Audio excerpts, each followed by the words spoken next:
आप देख रहे हैं नेक्स्ट 9 न्यूज। जैसा कि आप जानते ही हैं कि समाजवादी पार्टी के संरक्षक और उत्तर प्रदेश के 3 बार मुख्यमंत्री, 10 बार विधायक और 7 बार सांसद रह चुके वरिष्ठ नेता मुलायम सिंह यादव अब हमारे बीच नहीं है। 10 अक्टूबर की सुबह गुरुग्राम के मेदांता हॉस्पिटल में तकरीबन 8:16 पर उन्होंने अंतिम सांस ली और 11 अक्टूबर के दिन उनके पैतृक गांव सैफई में उनका अंतिम संस्कार वहां किया गया, जहां पर वह पहलवानी किया करते थे, जहां पर उनकी पहली पत्नी साल 2003 में मालती देवी इस दुनिया को अलविदा कहकर चली गई थी। उनका अंतिम संस्कार किया गया था।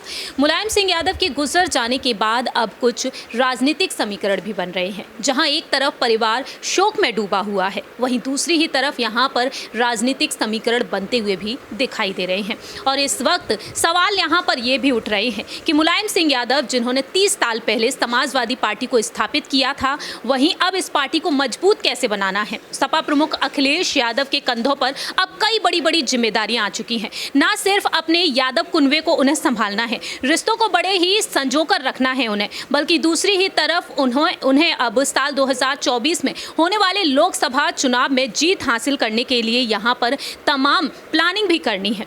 और ऐसे में यहाँ पर सबसे ज़्यादा सवाल जो उठ रहा है वो सवाल यही है कि मैनपुरी से जिस तरीके से मुलायम सिंह यादव ने जीत हासिल की थी, उस मैनपुरी सीट पर अब किसकी ताजपोशी होगी, क्योंकि कहा यह जाता है कि मैनपुरी के मुलायम या फिर मुलायम की मैनपुरी। और इस तरीके से देखा जाए तो यहाँ पर मुलायम सिंह यादव ने साल 1996 से लेकर अब तक वहाँ पर जीत हासिल की, सांसद बने रहे और उस सीट से मैदान में धर्मेंद्र यादव और तेज प्रताप यादव को भी उतारा गया था। सवाल यहाँ पर यह खड़ा होता है कि क्या अखिलेश यादव अब अपनी पत्नी डिंपल यादव को आगे करेंगे या फिर खुद वह आगे आएंगे, या फिर यहां पर अब एंट्री हो सकती है, सपा में वापसी हो सकती है मुलायम सिंह यादव की छोटी बहू अपर्णा बिष्ट यादव की। इसी पर चर्चा करेंगे न्यूज रूम में बैठे हुए सहयोगियों से, जिनसे जानेंगे यहां पर उनकी राय कि अपर्णा बिष्ट यादव का अगला बड़ा कदम क्या हो सकता है। सबसे पहले हम बात करेंगे यहां पर अबरार से जानना चाहेंगे, जो लगातार यहां पर तमाम रिपोर्ट्स आप सभी के बीच साझा करते हुए नजर आ रहे हैं। उन्होंने जिस तरीके से यहां पर डिंपल यादव, अपर्णा यादव को लेकर बताया, तो अब अबरार आपको क्या लगता है,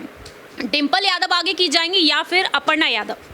देखिए, डिंपल यादव की लगातार जो है चर्चाएं चल रही यहाँ पर कि मैनपुरी सीट से जो है उनको उम्मीदवार बनाया जा सकता है। लेकिन यहाँ पर एक बात समझने वाली है कि दरअसल उस सीट से एक बार तेज प्रताप यादव, जो कि लालू प्रसाद यादव के दामाद है, उन्होंने भी उस सीट से चुनाव लड़ा था और जीत भी हासिल की थी उन्होंने, तो उनकी भी दावेदारी यहाँ पर मजबूती से निकल करके सामने आ रही है। ऐसे में अगर डिंपल यादव को उम्मीदवार बनाया जाता है मैनपुरी सीट से, हालांकि उस सीट से मुलायम सिंह यादव सांसद थे, अब वो इस दुनिया में नहीं रहे, तो वो सीट खाली हो गई है। तो ऐसे में अगर तेज प्रताप यादव को उम्मीदवार बनाया जाता है या डिंपल यादव को बनाया जाता है, तो कहीं ना कहीं परिवार में जो है एक अंतर्कलह ज़रूर देखने को मिलेगी, क्योंकि तेज प्रताप यादव उस सीट से चुनाव लड़ चुके हैं, जीत भी हासिल की थी उन्होंने, तो ऐसे में दावेदारी उनकी बनती है। लेकिन अगर अखिलेश यादव अपनी पत्नी डिंपल यादव को उस सीट से उम्मीदवार बनाते हैं, तो ऐसे में उनका ये अपना फैसला हो सकता है। और उसके खिलाफ अब देखिए, यहाँ पर अगर बीजेपी की रणनीति की बात की जाए, तो बीजेपी जाहिर सी बात है कि यादव वोट बैंक में सेंधमारी करने के लिए अपर्णा यादव का इस्तेमाल जरूर करेगी। तो आपको अबरार लगता है कि क्या परिवार के खातिर यहाँ पर अपर्णा अब सपा में वापसी कर सकती हैं, नेताजी की खातिर? देखिए, ऐसी स्थिति तो बिल्कुल नजर नहीं आ रही, क्योंकि अपर्णा यादव ने बहुत ही सोच समझ के ये फैसला लिया होगा बीजेपी में जाने का। हालांकि ये जो घटना इस वक्त मुलायम सिंह यादव के रूप में घटी है परिवार के भीतर, तो कहीं ना कहीं चौंकाने वाली और सदमे वाली भी है। तो ऐसे में अपर्णा यादव के अगर राजनीतिक फैसलों की बात की जाए कि वो फैसला अपना बदलेंगे, सपा में वापसी करेंगे, ये तो बहुत जल्दबाजी होगी, क्योंकि सपा में वापसी की जहाँ तक बात है तो अपर्णा यादव ने अब तक इस बात को लेकर के कोई संकेत नहीं दिए। और बीजेपी हो सकता है कि उनको एक बड़ी लालच दे सकती है भारतीय जनता पार्टी में बने रहने के लिए, क्योंकि एक वाहिद ऐसा चेहरा है जो यादव परिवार में फूट डलवा सकता है। बीजेपी के लिए अगर आप कहें तो एक बड़े हथियार के रूप में अपर्णा यादव का इस्तेमाल किया जा सकता है वोट बैंक में सेंधमारी करवाने के लिए। और यही वजह जो है आप देखिए कि मैनपुरी चुनाव में भी जो है देखने को मिल सकती है और बीजेपी उनका इस्तेमाल कर सकती है। लेकिन उससे पहले अगर डिंपल यादव को उम्मीदवार बनाया जाएगा तभी बीजेपी इस तरीके के फैसले लेगी, वरना किसी और उम्मीदवार को अगर वहां से उतारा जा सकता है तो बीजेपी इस बारे में नहीं सोचेगी। जैसा कि अबरार ने यहाँ पर जानकारी दी कि आखिरकार डिंपल यादव को अगर आगे करेंगे तो कहीं ना कहीं बीजेपी अपर्णा यादव को मैदान में उतार सकती है। आगे यहाँ पर बात की जाए अगर यहाँ पर चाचा शिवपाल सिंह यादव के बारे में, प्रसपा प्रमुख शिवपाल सिंह यादव जो इस वक्त अपने बयानों के चलते चर्चा का विषय बने हुए हैं, ऐसे में यहाँ पर शिवपाल सिंह यादव का फैसला क्या कुछ हो सकता है, यहाँ पर जानेंगे हमारे सहयोगी आमिर से।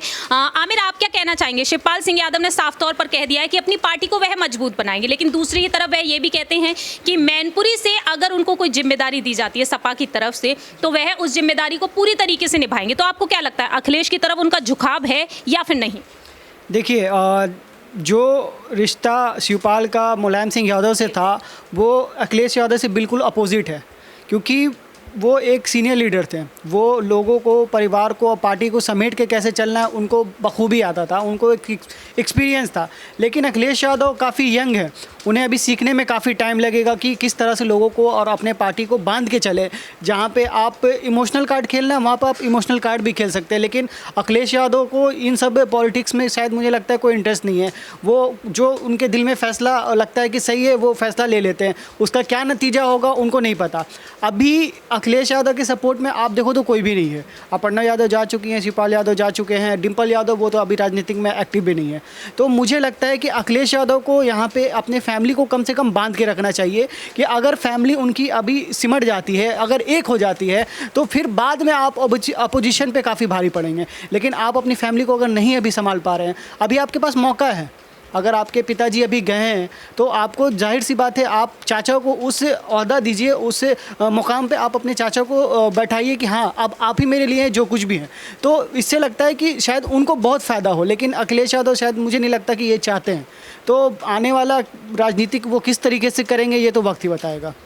जैसा कि आमिर जी ने यहाँ पर बताया कि पारिवारिक तौर पर अगर देखा जाए तो कहीं ना कहीं अखिलेश यादव को अब अहम फैसले लेने की बेहद ज़रूरत है, क्योंकि शिवपाल सिंह यादव से बना कर रखना बहुत ही ज़्यादा मायने रखता है। तो ऐसे में देखा जाए यहाँ पर अब बात करते हैं शिवपाल सिंह यादव को अगर जिम्मेदारी मिलती है, जैसा कि आमिर सर ने बताया ही, लेकिन अब बात करते हैं यहाँ पर हमारे सहयोगी दीपक से, जिनसे हम जानना चाहेंगे अगर अपर्णा यादव की सपा में वापसी होती है, अगर अपर्णा यादव को यहाँ पर एक प्रस्ताव दिया जाता है तो क्या वह सपा खेमे में वापस लौटेंगी? इस पर जानना चाहेंगे यहाँ पर दीपक से। दीपक, आप क्या कहना चाहेंगे यहाँ पर, अगर अपर्णा यहाँ पर सपा में वापसी होती है उनकी, तो यहाँ पर उन्हें कौन सा पद दिया जा सकता है?